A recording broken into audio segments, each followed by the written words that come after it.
આજની આપણી પ્રવૃત્તિ છે શું પાણીમાં તરે અને શું પાણીમાં ડૂબે. તો આપણે એક એક વસ્તુ આ પાણીની અંદર નાખશું, બરોબર, અને જોશું કે કઈ વસ્તુ પાણીમાં તરે છે અને કઈ વસ્તુ પાણીમાં ડૂબે છે. હાલો આપણે સૌથી પહેલા નાખીએ આ દડો. દડાને હું પાણીમાં નાખું છું. નીચે બેસી જાઓ. તરે છે કે ડૂબે છે? તરે છે. આ પાણીમાં તરે છે. આ શાનું બનેલું છે? પ્લાસ્ટિક. એનો મતલબ કે જે પ્લાસ્ટિક હોય એ પાણીની અંદર તરે. હવે આપણે નાખીએ આ શું છે?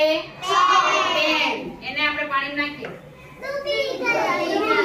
પાણીમાં ડૂબી જાય. એટલે જે ડૂબે છે એને આપણે આ બાજુ રાખશું, બરોબર, અને જે તરે એને આપણે આ બાજુ રાખશું. હાલો આ છે આઈસ્ક્રીમની કેન્ડી સ્ટીક. તરે છે, બરોબર, આ તરે છે, લાકડાની છે એટલા માટે તરે છે. હાલો આ શું છે?